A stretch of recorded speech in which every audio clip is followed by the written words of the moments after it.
Ouvir direito? Direito. Ouvir direito. Direito. Direito. Ouvir direito? Ouvir direito. O podcast do IDEC, Instituto Brasileiro de Defesa do Consumidor. Você sabe o que é greenwashing?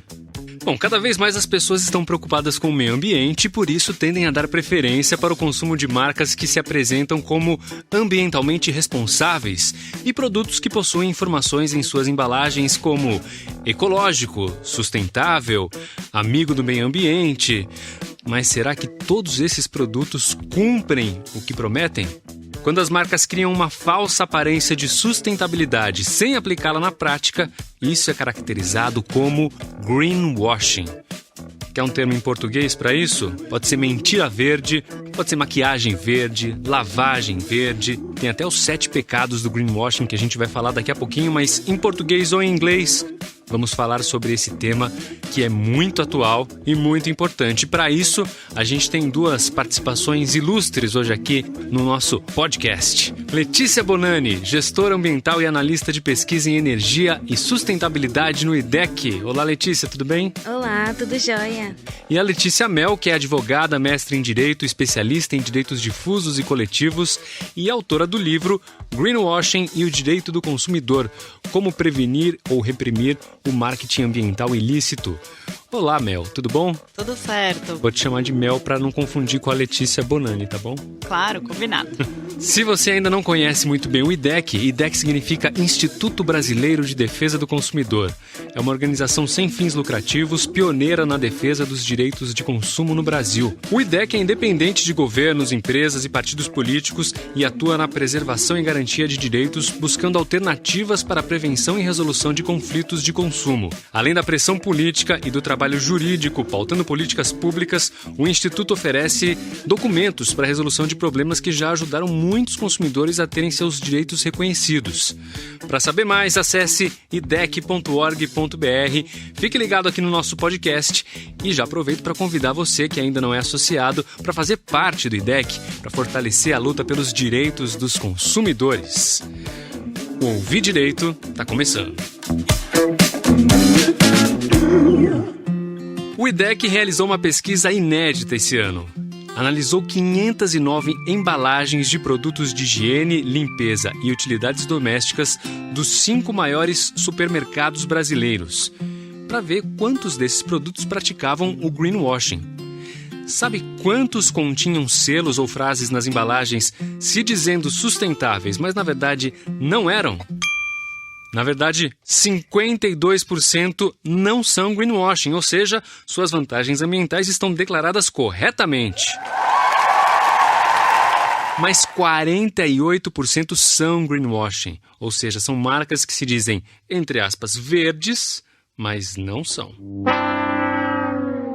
A Letícia Bonani participou dessa pesquisa, né? Fez parte dessa equipe que pesquisou todos esses produtos. Como é que foi feita essa pesquisa? Qual foi a metodologia, Letícia? Então, a gente visitou os supermercados para coletar as informações presentes nos rótulos dos produtos. O objetivo principal foi pegar algumas informações, como o nome do produto, a marca, mas principalmente qual é a alegação ambiental que esse produto possuía. Com base nisso, a gente, através de alguns critérios, a gente classificou se esses produtos poderiam ser greenwashing, eram greenwashing ou não eram. E, a partir disso, a gente entrou em contato com as empresas para pedir maiores informações e esclarecimentos. A gente usou como base o Código de Defesa do Consumidor, uma norma ISO, que é a norma 14.021, que é sobre rótulos ambientais, e também a Política Nacional de Resíduos Sólidos e os 7 pecados do greenwashing.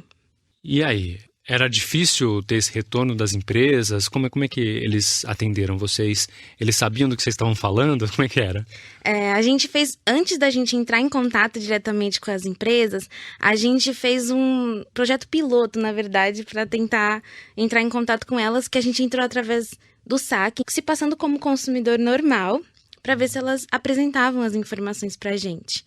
E com esse primeiro contato, a gente já teve uma percepção de que tem empresas que respondem muito bem as perguntas, Mas tem empresas que, assim, a gente teve umas situações até que bastante engraçadas nesse contato. Então, conta alguma coisa aí pra gente. Entrega um pouco desse ouro aí. A gente, entrando em contato com algumas empresas, a gente pediu uma informação e primeiro que as pessoas não faziam ideia do que a gente estava querendo saber mais. Então, teve uma situação que ela falou, olha, vou pegar seu telefone e aí a gente entra em contato. Essa pessoa ligou várias vezes durante a noite, 9, 10, 11 horas da noite, para tentar entrar em contato com a gente. E várias vezes durante a semana ela ficava ligando. E assim, olha, a gente não esqueceu, a gente vai avisar. Então, ela ligava, mas ela não tinha informação. Mas ela ainda não tinha informação. E demorou muito para ela ter informação. E no fim era uma informação incompleta.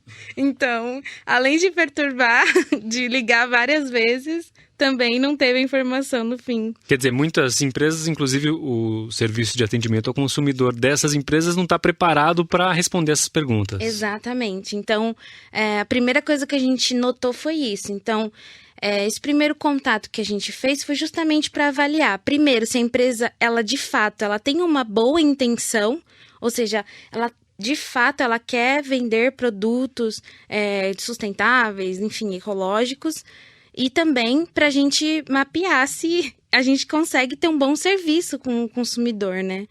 Tanto que isso é uma das recomendações, que é do consumidor entrar em contato com o saque da empresa. Então, a gente também mapeou um pouquinho esses problemas.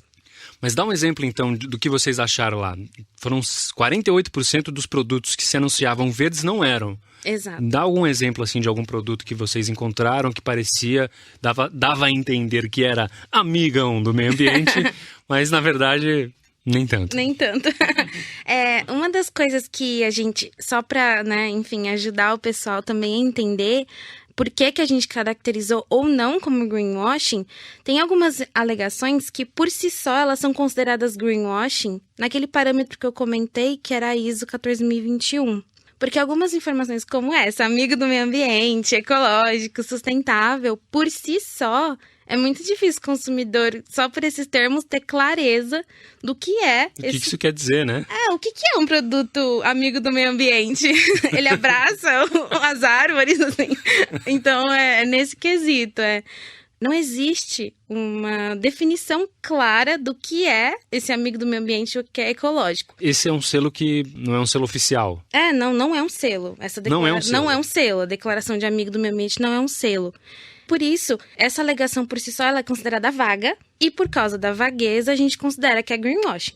A empresa pode até ser realmente, até fazer alguma coisa sustentável, mas essa informação não quer dizer nada. Exatamente isso. Então, uma das coisas que a gente preza muito é que se a empresa de fato ela está interessada em ter práticas mais sustentáveis, ecológicas, então ela precisa demonstrar que ela está fazendo. Não adianta colocar só no rótulo do produto, sou amigo do meio ambiente. Então, nesses casos, como eu comentei, são casos de vagueza, então são considerados greenwashing. Nova embalagem, mais moderna, prática e sustentável. De Natural Extracts, com carvão ativado. Também gosto de quem é feito de forma sustentável, sem prejudicar o planeta. Por até 12 horas, é a base d'água, tem trava de segurança. Ouvi Direito, o podcast do IDEC. Tiveram alguns casos que a gente ficou um pouquinho na dúvida, com relação à economia de energia, economia de água, utiliza menos plástico.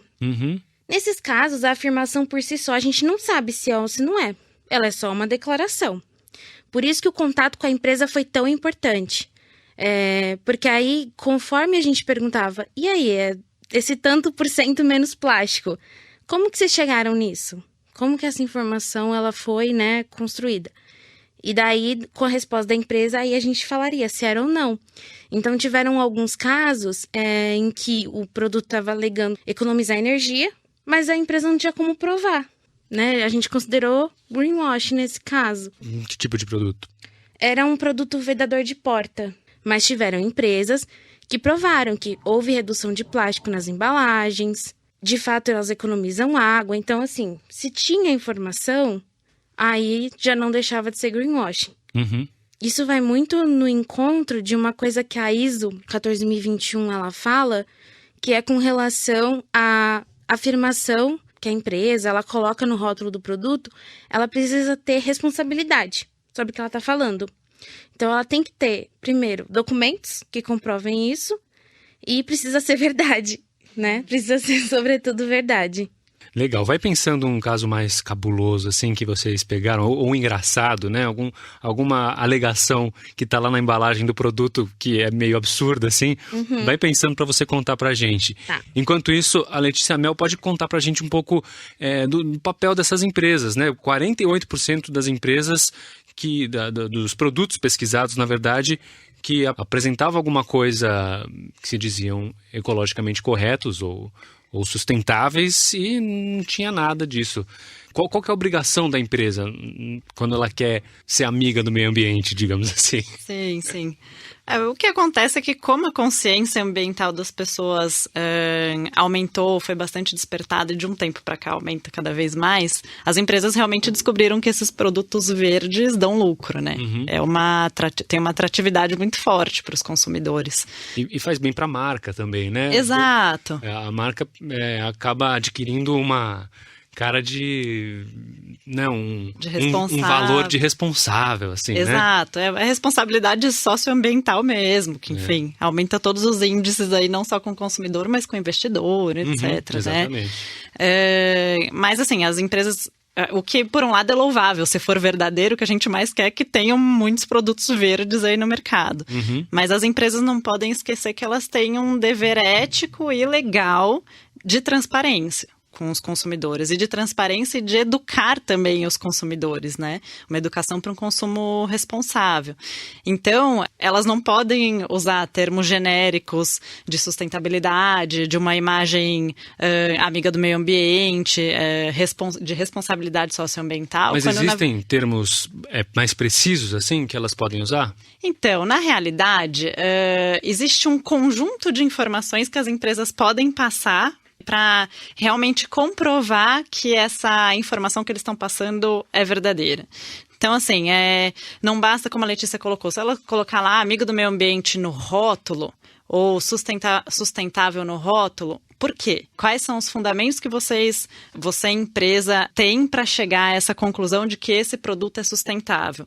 Como comprovar isso? Você tem provas técnicas, não tem provas técnicas? Então, se as empresas colocam, de repente, algum termo muito genérico no rótulo, elas têm que esmiuçar um pouquinho mais aquela informação na rotulagem, ou, de repente, fazer ali um asterisco no rótulo, dizendo, olha, para mais informações, visita o meu site, aí entra no site vai ter toda aquela comprovação. E tinha isso, Letícia, em algum produto, para visitar o site, dando o local onde a pessoa achava mais informações? Aconteceu com um produto específico. Um produto? Dos 500... Quantos foram? 509 produtos. um produto. E quando a gente entrou no site, ele não existia. Olha! E tem uma questão também, né? Não basta só ter a informação, mas a informação tem que ser de super fácil acesso. Se não está no rótulo, que esteja no site com uma linguagem fácil, que eu entre exatamente naquele link que está no rótulo e já vejo de cara quais são os fundamentos daquela informação.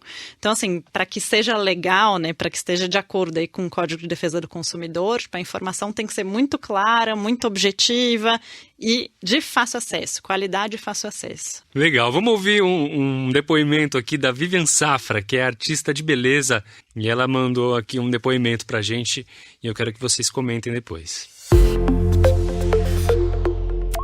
Olá pessoal, meu nome é Vivian Safra, eu sou artista de beleza e tenho tentado usar produtos de linha mais natural, veganos, cruelty free. Fui procurar um sabonete líquido no supermercado para o meu rosto e existe uma marca que é a Simple, que se coloca como verde, a capinha dele é verde, tem plantinhas desenhadas, mas eu fui procurar a respeito do produto depois e vi que ele não tem nada de natural. Fiquei bem frustrada. Produtos de higiene, cosméticos, são 37% dos que cometeram greenwashing na pesquisa do IDEC. É muito comum acontecer, como a Vivian falou, Letícia? Muitos dos produtos que a gente avaliou sobretudo de higiene e cosméticos, além de utilizar esses apelos ambientais que a gente já citou aqui, eles também se utilizam de algumas imagens, né, para poder ainda trazer a pessoa que está preocupada em bater o olho no produto e aquilo chamar a atenção dela. Então, esse caso que a Vivian trouxe pra gente, de que ela foi procurar um sabonete e aí, enfim, o verde chamou a atenção dela. Então é isso pode sim estar sendo usado, como a Mel trouxe aqui, de uma forma que vai chamar a atenção do consumidor para que ele consuma mais, para gerar mais lucro para a empresa, né? Não, com certeza, esse é um caso prático aí, claro, né, do que a gente está conversando. Na pesquisa a gente tem aqui a porcentagem dos itens aqui que cometeram greenwashing, né? Higiene e cosméticos 37%, produtos de limpeza 66% e utilidades domésticas 75%. É um número bem assustador, né, esse das utilidades domésticas, né? Sim. Em porcentagem, o de utilidades domésticas foi o maior, mas em números absolutos de produtos que a gente de fato coletou essa informação, ele não é o maior, pelo contrário, ele é o menor. A maior quantidade de produtos que a gente coletou com alguma informação socioambiental são de higiene e cosméticos. Então, proporcionalmente, o de utilidades domésticas passam na frente. Muitos dos de utilidades domésticas foram informações sobre biodegradabilidade em geral, ou que era um produto natural, enfim, geralmente foram essas as alegações. No caso dos produtos de limpeza, tangencia muito naquilo que eu comentei sobre ser biodegradável também a questão de ser natural, mas o de higiene e cosméticos que a gente encontrou vários tipos de alegações como CFCs, e também essa questão que a Vivian trouxe sobre ser vegano, cruelty free, porque até foi uma coisa que a gente salientou muito na nossa pesquisa, é que para uma pessoa que está, de fato, querendo comprar um produto vegano ou que não testa em animais, pela alegação do rótulo ela não tem como saber, não tem como comprovar. E isso é muito preocupante, porque a não ser que a empresa tenha um site ou nas redes sociais e divulgue essa informação e traga, a gente não testa em animais, a gente não tem ingredientes de origem animal, mas a gente faz isso aqui. Geralmente as empresas só ressaltam que elas não testam ou que não usam, mas também não falam o que fazem. Então é muito preocupante também. A empresa precisa também dar informações, né, para o consumidor de uma forma simples e rápida, como a Mel trouxe. Só também para fazer um adendo aí. Tem uma pesquisa do IDEC que analisou esses segmentos de mercado, mas se você estender para outros segmentos como moda, o próprio setor automobilístico que eu comentei, a bandeira dos produtos verdes é muito forte também nesses outros segmentos. Então, ampliando a pesquisa, os números e resultados que virão podem ser muito semelhantes a esses percentuais aí que o IDEC chegou, né? O setor de moda, inclusive, é um dos que mais polui o meio ambiente. Exato.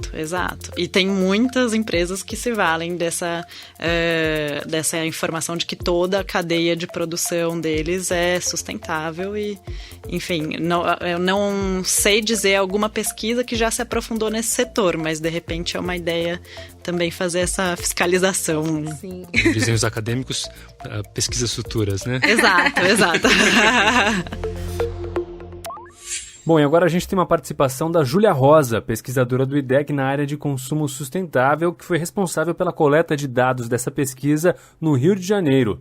A Júlia traz pra gente qual o problema mais recorrente nos rótulos. O problema mais recorrente encontrado nos rótulos foi o da falta de provas das vantagens ambientais dos produtos, especialmente das alegações animais, que informam a não realização de testes ou a ausência de ingredientes de origem animal. Nesse caso, os fabricantes dos produtos não disponibilizaram informações adicionais na embalagem dos produtos, nem em seu site, nem pelo canal do SAC, e até mesmo após serem notificados extrajudicialmente, não apresentaram documentos que embasassem suas alegações.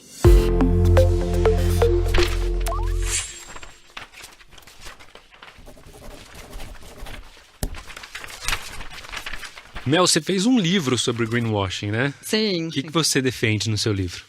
Então, o livro tem, na verdade, duas facetas, assim. A primeira delas foi fazer com que o tema do greenwashing fique conhecido, tanto pelas empresas quanto pelos consumidores. A ideia é que realmente as pessoas saibam que as informações sobre sustentabilidade, etc., por si só não são suficientes. Uhum. Então, essa ideia mais educativa e preventiva. Por isso que eu até falo como prevenir ou reprimir o marketing ambiental ilícito. Uhum.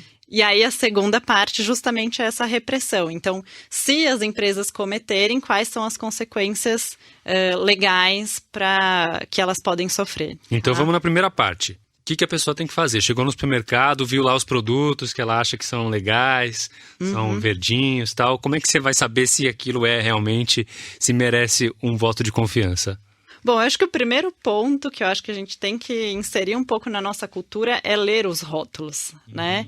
Eu acho que muitas pessoas nem se atentam às informações que estão lá. E essas informações sustentáveis, amigos do meio ambiente, geralmente são colocadas em muito destaque. Então, as pessoas já olham essa informação, isso já gera uma confiança no consumidor e ele já adquire aquele produto achando que ele realmente faz um bem aí, causa menos impacto negativo no meio ambiente. Então não basta ler essa frase, tem que ler o rótulo todo. Sim, eu acho que tem que buscar essa informação. Isso faz parte também da responsabilidade que o consumidor tem também de ter um consumo mais consciente, né? Uhum. Num segundo momento, eu acho que é como o IDEC fez, vai atrás de informações no saque, dá uma olhadinha no site, ver se essas informações estão claras e são de fácil acesso, porque também acho que não cabe ao consumidor ficar ali com trabalho de formiguinha, para buscar informações de uma forma que não seja facilitada. E se realmente reconhecer que é um caso de greenwashing, aí existem vários caminhos, né? Pode procurar algum órgão de defesa do consumidor, PROCON, pode procurar o IDEC, pode procurar o Ministério Público, enfim, Judiciário, aí tem diversos caminhos, tá? E as empresas, elas podem ser punidas por isso? Sim, sim. O próprio CDC prevê diversos caminhos contra essas empresas, tá?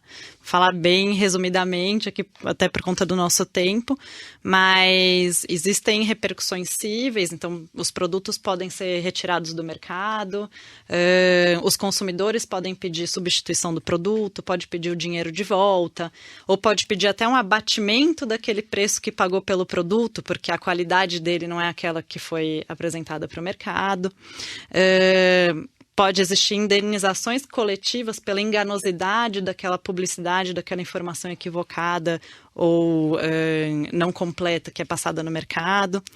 E, além disso, os órgãos de defesa do consumidor podem aplicar diversas sanções administrativas. E aí chega aí a sanções, multas milionárias, em patamares altíssimos mesmo, até suspensão da atividade da empresa. Enfim, tem várias repercussões aí extremamente sérias. Tem algum caso de alguma empresa que já sofreu algum tipo de punição, assim? Então, tem um caso que foi global, na verdade, que é o da Volkswagen, caso público e recente, que foi o caso de emissão de poluentes pelos motores usados pelos veículos a diesel.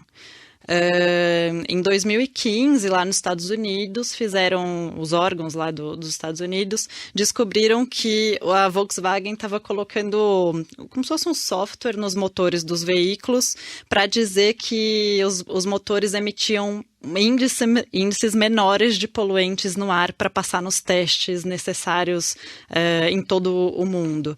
E isso foi descoberto. A Volkswagen depois veio a público fazer uma declaração de que, de fato, isso tinha acontecido. O presidente da Volkswagen foi a público. E para se ter ideia, assim, no mundo inteiro, a Volkswagen gastou mais de 30 bilhões de dólares em multas, indenizações, sanções administrativas. No Brasil, por exemplo, o IBAMA aplicou uma multa de quase 50 milhões de reais contra a Volkswagen por conta desse greenwashing. Então, isso é um exemplo, assim, realmente daquele que teve uma repercussão muito grande, mas para que todos saibam que as repercussões são sérias. Então, o ideal é vamos se conscientizar e prevenir, para que não se aconteçam mais danos, né? O IDEC, entre outras coisas, defende uma política de selos mais transparente, né, para diversas coisas na embalagem dos produtos. Tem algum selo específico de meio ambiente que é regulamentado e que a gente pode confiar? Assim, algum selo que o produto, para ter, tem que atender critérios sérios? Sim, a gente tem alguns selos que são bastante sérios. Pelo menos são vários critérios que a empresa precisa passar para conseguir o selo. Um deles é o selo FSC, que é sobre reflorestamento, manejo sustentável. E para ele obter esse selo, ele precisa de uma série de critérios, enfim, atender vários requisitos. Então, ele é um selo que é, pelo menos, bastante sério. A gente também tem um selo brasileiro, que é um selo de endosso, que é o Procel, que são para os equipamentos mais eficientes. Aí já é equipamento ar-condicionado, ventilador, que são os mais eficientes, eles recebem. É como se fosse, de fato, uma medalhinha. Esse aqui é melhor tanto para o meio ambiente quanto para o bolso, né? De um modo geral. Legal. E aí, Letícia, você lembrou de alguma história cabulosa lá da pesquisa? Eu lembrei aqui de um caso que a gente chamou bastante atenção, na verdade, que foi de um produto que parecia muito um selo, mas não era um selo. E ele tinha uns dizeres de compromisso com o meio ambiente, e ele era um planetinha verdinho, sorridente, parecia um selo. A pessoa, o consumidor que olha essa imagem, ele tem certeza que aquilo é um selo, mas aquilo não é um selo. Então, isso entra muito num dos 7 pecados do greenwashing, que é exatamente esse. Quando eles chamam de adorando falsos rótulos, que é isso, que é quando você utiliza uma imagem ou dizeres que relembram um selo, mas que não é um selo. Teve um caso que foi bastante emblemático, acho que é legal eu trazer aqui, que por mais que não seja um caso chocante, ele é um caso preocupante. É o caso dos CFCs. Eles são proibidos, os clorofluorcarbonos são proibidos no Brasil há muitos anos, não só no Brasil como no mundo. E muitas empresas utilizam dessa alegação não contém CFC, que pode ser utilizado em inseticidas, desodorantes, geralmente quando tem o spray, o aerossol. E aí muitas empresas utilizam, até parece um selo, não contém CFC, mas essa informação ela é super irrelevante. Porque primeiro que o produto não pode ter CFC, e aí a empresa ela ainda coloca como se fosse um selo. E aí você fala, nossa, que legal, que empresa bacana, ela não utiliza CFC. Claro, ela não pode utilizar CFC. Nem que ela quisesse. Então não pode. E tem um outro caso que é muito semelhante a esse. Os produtos saneantes, que são lavadores de roupa, detergentes, enfim, é obrigatório pela Anvisa que eles tenham um ativo biodegradável, justamente por conta da poluição. Também, há muitos anos foi obrigatório que eles tenham eles tenham esse componente. Entretanto, algumas empresas colocam na cara, assim, do rótulo do produto bem grande: sou biodegradável. E assim, não precisa disso. Faz mais que obrigação, né? Exato. Você está cumprindo a lei, parabéns. E usa isso como marketing, né? Exatamente. Muito incrível. E agora a gente tem uma participação da Júlia Rosa, que é pesquisadora do IDEC, também fez parte da equipe que fez essa pesquisa do greenwashing. Oi, Júlia, tudo bem? O que você gostaria de destacar para a gente dessa pesquisa? A prática do greenwashing, ao contrário do que muitos pensam, vai muito além da mentira.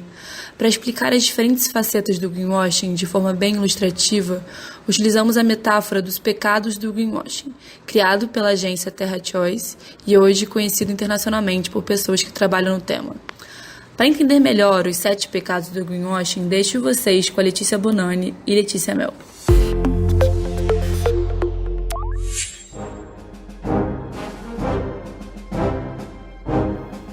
IDEC apresenta os 7 pecados do greenwashing.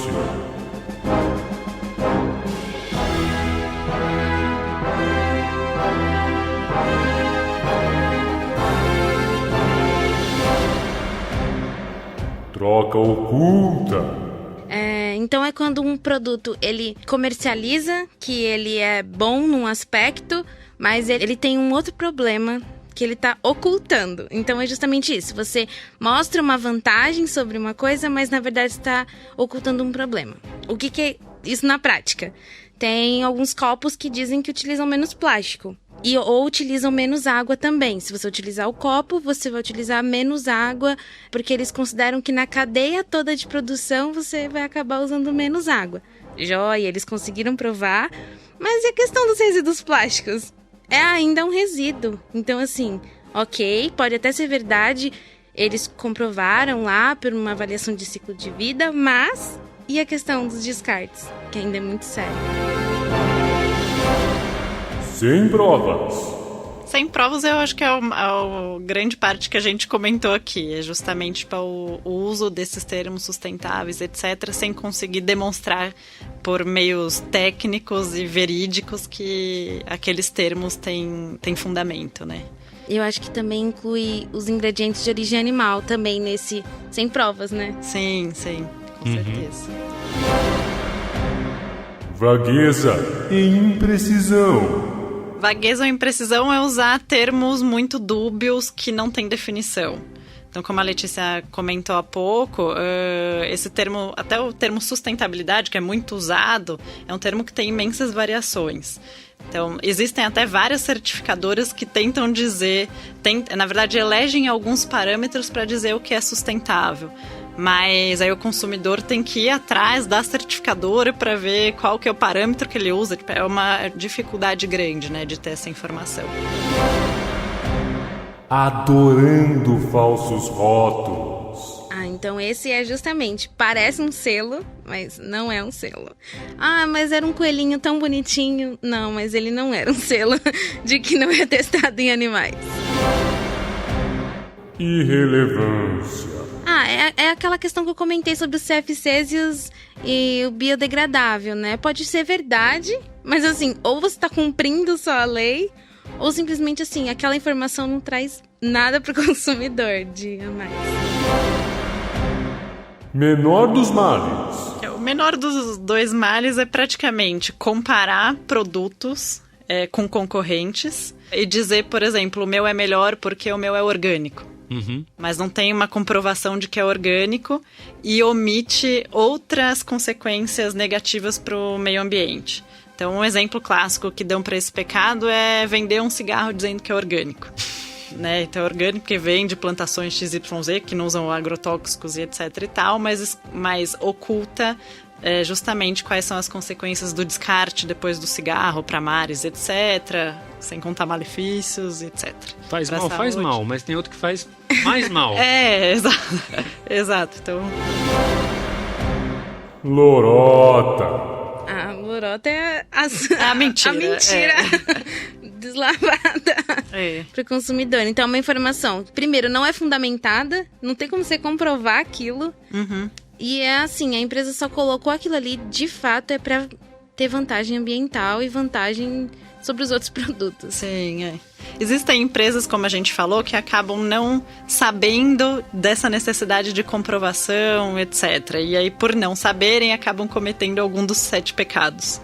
Existem aquelas empresas que cometem porque sabem que aquilo vai dar lucro, mesmo não tendo veracidade nas afirmações. IDEC, Instituto Brasileiro de Defesa do Consumidor. Bom, vamos aproveitar para chamar a Júlia Rosa novamente, pesquisadora do IDEC, que fez a coleta dos dados lá no Rio de Janeiro, e ela vai trazer algumas conclusões deste estudo para a gente. Concluímos que a prática do greenwashing vem sendo cada vez mais comum no mercado brasileiro e que uma legislação sobre o assunto é essencial. Enquanto não temos meios para frear essa prática abusiva, ela prejudica tanto os consumidores que não são respeitados em seu direito à informação e perdem a confiança das informações presentes nos rótulos dos produtos, como também prejudica as empresas que estão realmente produzindo produtos com vantagens ambientais, mas são prejudicadas por empresas concorrentes que agem com desonestidade. É isso, pessoal. Obrigada. E para ver os resultados na íntegra, só baixar a pesquisa no nosso site. Até a próxima! Existe alguma iniciativa governamental que fiscaliza esse tipo de coisa? Fiscaliza as embalagens? para tentar impedir um pouco o greenwashing? Não. Eu desconheço uma iniciativa governamental. O que deveria haver mais, por exemplo, o Ministério Público, aí tem um setor deles lá especializado em defesa do consumidor, tem outro de defesa do meio ambiente, que talvez seria um dos órgãos aí com mais capacidade de investigação também, públicos, né, digo. E existem instituições privadas, o IDEC é um deles, toma a liberdade também de falar um pouco do CONAR, que é o Conselho Nacional de Autorregulamentação Publicitária, que julga alguns casos de publicidade mesmo, e eles chamam o greenwashing de apelos de sustentabilidade. Então, eles fazem esses julgamentos éticos periodicamente e acabam aí fazendo recomendações de mudanças para as empresas que, no entender deles, cometem o greenwashing, né? Mas, realmente, no setor público, eu acho que precisaria de mais olhos atentos para o tema. Tem produtos que têm uma embalagem super verdinha ou azulzinha, né, que dá aquela imagem de que é uma coisa feita por camponesas. Vale do Tibete. Isso, exatamente. E que elas abraçam a árvore logo depois de colher aquele produto. Enfim, que dão essa impressão de sustentável, essa impressão de verde. E, na verdade, às vezes é um produto manufaturado, né? Isso pode caracterizar um greenwashing? Então, no meu entender, sim. Eu acho que a informação é passada para o consumidor pelo contexto de dados que estão lá. Tipo, a palavra é um dado, a imagem é um dado e às vezes muito mais forte do que a própria palavra. Então, realmente, o conjunto de informações, incluindo as imagens, tem que ser analisados. Então, pode sim ter um caso de greenwashing que seja passado por essas figuras. Mesmo não colocando lá amigo do meio ambiente... só as imagens, né, os signos da embalagem podem passar essa impressão. O Código de Defesa do Consumidor, ele diz que aquilo que tem potencial de gerar enganosidade pode sofrer as consequências que estão no código. Então, se uma imagem tem esse potencial de gerar... Então, eu entendo que sim. Esses não estão na pesquisa da IDEC, né, Letícia? Isso. A gente não analisou, então, tão a fundo, assim. Então, ver a cor, enfim, o desenho. Não fez uma análise semiótica das embalagens. Sim, mas eu acho que é uma coisa importantíssima, porque chama muita atenção. Às vezes mais do que os dizeres, né? Sim. Então, você deu um caso, assim, dos selos, né? Muitos dos selos são só uma imagem. Tem um selo lá de uma árvorezinha. Isso tem muito a dizer ao consumidor. E é a imagem, né? Uma coisa assim que o IDEC, ele quer colocar muito em pauta esse tema, é porque assim, existem empresas que de fato podem estar querendo passar uma informação que seja verdade. E aí, no meio dessa bagunça toda do greenwashing, você acaba dificultando, o consumidor se vê perdido no meio disso. Então, até mesmo frustrado, porque ele quer comprar um produto que seja ecologicamente correto, né, digamos assim, que seja de fato sustentável, mas assim, com que armas que o consumidor vai conseguir comprar isso se existe tanta dessas mentiras, né, no meio do caminho? E acaba sendo também péssimo para as empresas que realmente cumprem, né?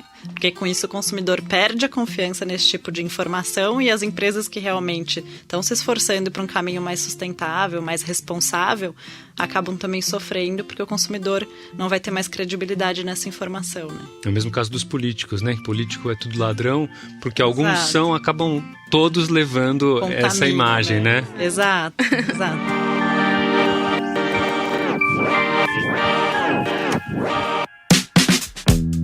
Muito bem, a gente está conversando aqui com a Letícia Bonani, gestora ambiental, analista de pesquisa e energia e sustentabilidade do IDEC, e com a Letícia Mel, ou simplesmente Mel, que é advogada, mestre em Direito, especialista em Direitos Difusos e Coletivos e autora do livro Greenwashing e o Direito do Consumidor, Como Prevenir ou Reprimir o Marketing Ambiental Ilícito.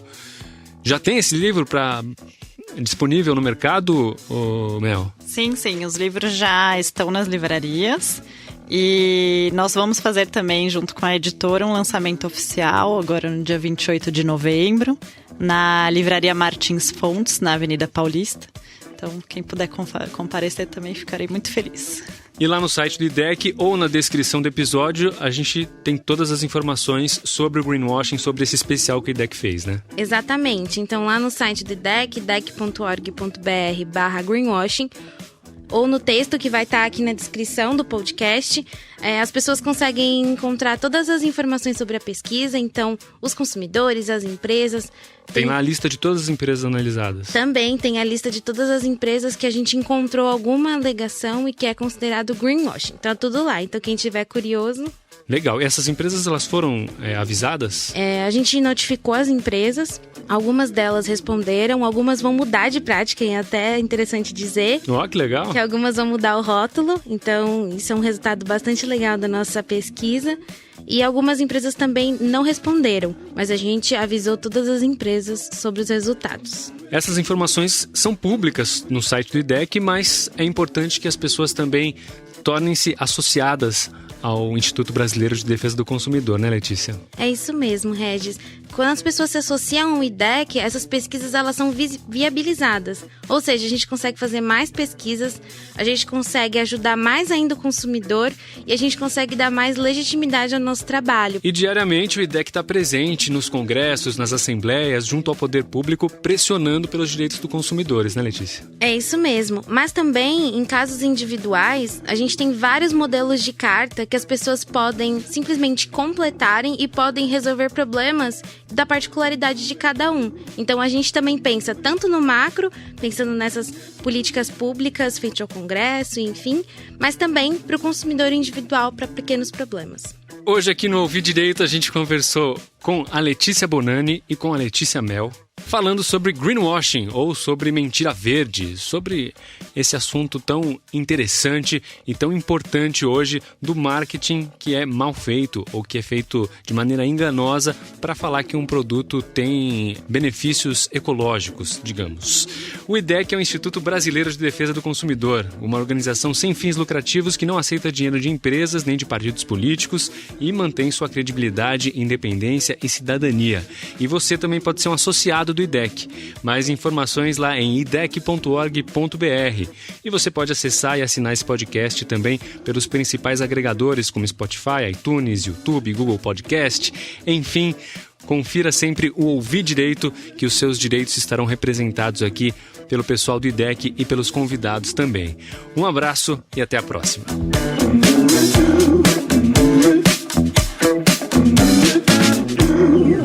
Ouvir direito? Direito. Ouvir direito. Direito. Direito. Ouvir direito? Ouvir direito. O podcast do IDEC, Instituto Brasileiro de Defesa do Consumidor.